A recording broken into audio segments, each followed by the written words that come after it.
Boyfriend has bad hygiene in private parts. I, 28 female, have been dating my boyfriend, 30 male, for almost a year. Sometimes when he poops, he doesn't wipe properly, and it has resulted in me seeing poop stains on his boxers or the side of the bed he sleeps on when he stays over. This man, we're back at it, has literally not wiped his butt. So when he drags his ass off the side of her bed, he leaves a skid mark. Boxers is one thing. Briefs, thongs go up our assholes. I get it if you didn't wipe enough. And I've always wondered that, by the way. If you have an aggressive coffee, sometimes nothing is going to save that thong. They're going up there. They are rubbing and chafing up your butthole. Maybe I'm not wearing them right, but that's my experience. So yes, I can relate. We've all been there, but there's a difference, I'm not even gonna go there. I was gonna say, like, there's a difference between discharge though, and then like skid marks. So just guys out there, like, discharge is different than skid marks, and discharge is totally normal. Women's underwear are not supposed to be clean at the end of the day, or like, don't be scared if they're not clean at the end of the day. No, and don't like expect things out of other people that happen to you as well. Like, yeah, like it's we're all human. Don't be unrealistic. We've all had our skid marks, our fair share of skid marks. We all know that girls do in fact poop. No, we poop flowers. No, I hate that saying. I think so like dumb. It's just weird. Like, of course girls shit. Like, if you can't handle a woman shitting, like, are you mature enough to even date a woman? Let's be real. So I get the skid marks in the underwear, but having so much shit, when you drag yourself off the bed, a skid mark stays.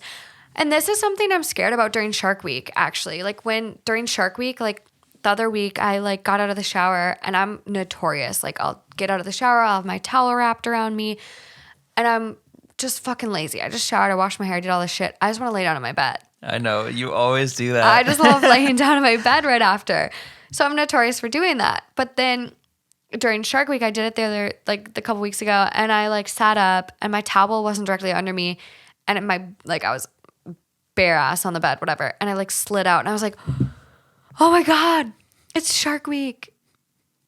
I swear to God, if I just like fucking red marked my bed. I know, you get so sad. I'm going to be pissed. Yeah. So like, I get the concept, but I'm like, to do it with a shit stain. Yeah, it's a whole different. It's a different ball game. It's a different ball game. This whole episode, holy shit, on the TMI. Everyone is gonna be like, Morgan, I did not need to know this. Yeah, I thought we were getting into body hair, not basic hygiene, baby, and all that it That's entails. Right. All that it entails. So back to this poor friend. I have had numerous conversations with him about this. I even got him wet wipes and told him he has to use the wet wipes and then use toilet paper to thoroughly cleanse after he poops. Which I feel like that order should be reversed. Toilet paper, into the toilet, and then wet wipe. I think that's the proper order, to be honest. I'm pretty frustrated because he is a good boyfriend, but I've always been a neat/cleaning freak, and this situation is driving me nuts. Any advice on how I can bring this bad hygiene habits up in conversation without making him feel bad? It would be greatly appreciated. And this, again, is where I respect you. Because you would be like, clean your the fucking fuck? asshole. Yeah, you would just be like, dude, this is fucked up. Like, fix this. Please learn how to wipe your ass. Like, she did a really nice thing and went out of her way and bought him wipes. She's really going for it, yeah. She's a great girlfriend. A great girlfriend. Trying to educate him. Wipes, toilet paper. Going out of her way to be like, hey, I care about your hygiene. Here's the wipes. Let's fix this. And that's even a hard step in itself. That is really tough. Right. Like if we flip it. Because I know you would call me out on shit right away. Oh, and it needs to be fair. You got to be able to dish. If you can dish it, then you should be able to take it. Right. Not everyone can. Right. But I sometimes can't. Case in point, I think if this happened at my house and I noticed that, Yeah. if it happened one time, there's no way in hell you would ever know I knew. I would take care of it. I would never say a word to you because I know Really? how you would feel. I'd feel so bad. Well, it's the same reason you've never farted in front of me. I know how you would feel in that situation, Yeah. and I would just never. But if it became a repetitive thing, It's a problem. but for me to then bring it up and then the wet wipes and all the steps she's taken, Yeah. it would be a very hard thing to do. Yeah. So I respect the fact that she's done it because that takes a lot. A lot. But that also shows how serious she is about it and how much she wants to. That's why she's writing this to say, how can I do this? What's the best way? And I respect that.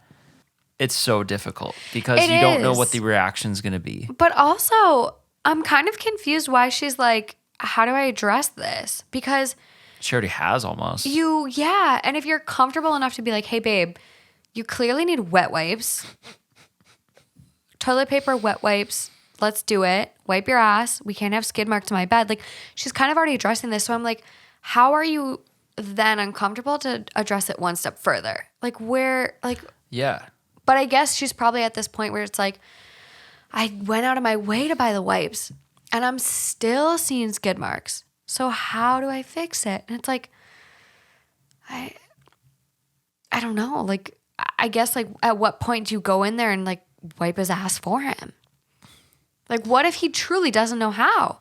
Or what if it's his asshole hair that is preventing him from... That's what I was just going to say. What if it's the asshole hair? What if he's got got the lawnmower 4.0? Yeah, what if he's got a butt bush that is literally keeping his butt from getting clean? Those butt bushes, I'm getting self-conscious. you know, the comedy special had very educational points today. Well, I think even if you have a butt bush, if you're taking care of yourself, if you're cleaning, if you're doing regular, normal, not so basic hygiene things, you're not going to leave skid marks on the bed. Yeah. You're not going to leave skid marks on the bed. That's an aggressive, like, I'm staring towards the camera right now. If you're watching this on YouTube, I'm like staring beneath the camera because this studio is like in my room and I'm looking at my bed and I'm just envisioning someone like sliding their butt. Like my butt cheeks, like I got a It'd bigger... basically be me. Well, you got some juice now on your butt though. Like you got some plump. So I'm just envisioning me, like my asshole doesn't get that close to the bed because there's so much cushion. Like, yeah, but think about me like when you first met me. but you still had cushion then. I just can't picture someone's taint sliding on the bed. I'm really struggling with this. But like the boxers I get, but the bed. Yeah, I mean they must be sleeping naked, right? Yeah. So top comment, she left off being like, I need advice. How do I do this? Yeah. So the top comment is a quote and it goes, if you can't clean your ass properly, I will not be able to sleep in the same bed or have sexual relations with you. It is unhealthy for both of us and this needs to change now. You're 30 years old and need to figure this out. Yeah. Also, I didn't realize he was so old. Like I know I mentioned it already, obviously, but like if you're 30 and can't wipe your ass. If you're calling that old, I'm starting to feel really old. No, I mean, it's not old. 30 is not old. It's old with respect to this issue. Exactly. That is what I mean. And another comment goes, after numerous conversations, I can't even begin to imagine how mortified I'd be. Yeah. Well, it's going to start impacting the relationship then. You're going to start falling out of love because you're constantly dealing with this bullshit at the age of 30. And as again, we're kind of back to this topic of they've been dating for almost a year. I've always heard the saying 9 months. 9 months you fully kind of get the full gist of everyone and who your partner is. So I'm like, okay, a year, are you going to keep forcing a relationship that isn't up to your standard to work. Again, it's literally this Daniel Sloss puzzle piece jigsaw thing where he's like, we try to force these other people to fit into our puzzles and be our, fit in our jigsaw, and we expect them to change and blah, blah, blah. And it's like, he just might be Skidmark boy. And you're only a year in, like, just sometimes you just got to cut your losses. And I think like I am very quick on the podcast, especially to like, why are you together? Right. Like, cut your losses. But think about it when you're in it. It's so different when you're in it. It's different when you're in it. And I completely agree. Like I've been the person that hangs on to relationships, even though they're not healthy for me. And looking back now, I'm like, dear Lord, why did I do think that? about what you would have said to yourself back then. It would have literally shaken myself and been like, why are you doing all this? Why are you spending all this time? Why are you going this above heartache and beyond when almost you knew that there was bigger things at play? There were bigger issues. Hindsight 2020. Hindsight is always 2020. And you look at things like, yeah, okay, this is like a somewhat small thing. Like, he's only leaving skid marks on the bed. Like, it's somewhat small if the rest of the relationship was good. But think about it all the time. For life. Like, if you look at relationships and dating, like, there's a lot of things that people are like, oh, date to marry. And I do see the point of that. I think you can have, these relationships and date for fun. I think that's great. Find out who you are. Find out what you like in a partner. Find out who is a good match for you. I do think it's good to date around. For sure. But when you get to this age, he's 30. And if he's still leaving skid marks on the bed or in his boxers, that's probably a thing, especially after the wipes. Like, probably not using the wipes. It's probably another one of those situations where it's just, yes, you go through a butterfly phase. You're insanely obsessed with each other. You're doing all this stuff. You're just like super sexual everything. And yes, butterfly phase will fade. I've never heard butterfly phase. It's just like where you have all the butterflies and it's so new and fresh. Oh, fresh. That's cute. I've never heard that. I've heard honeymoon. So this is a new, kind of like that. So there's always a sense, I think there's always a sense of attraction. And this really starts to have a detrimental effect on that. Mm-hmm. And yes, maybe your partner obviously is not always going to be the best body, the most beautiful, whatever. Okay. But we all have our phases. I think over time you're attracted to the human. That's not necessarily their body. And you're attracted to everything that they are. But still, their appearance and their body and their hygiene is it's still a part of that. It is. And so hygiene especially. If something is bothering you, like shit stains on your sheets, that is going to build up over time and you're going to lose attraction. It's going to start affecting how you actually feel about them. 100%. And so if they don't change, the only option you have is to get yourself out of a situation that's bothering you that much. As unfortunate as that is and how hard that is to see it from the inside, what are you going to do? If it's bothering you enough and you're trying to make efforts to change it, and then you reach out to Reddit because it's not changing, what else can you do? It's sad, but... It is. And I'm just going to keep plugging the Daniel Sloss comedy special because I think it's one of those things like you've addressed it, you've really tried, you bought him wipes, and at what point do you keep forcing a person to change to fit into your narrative? Yep. He always keeps saying is just there's 7.5 billion people.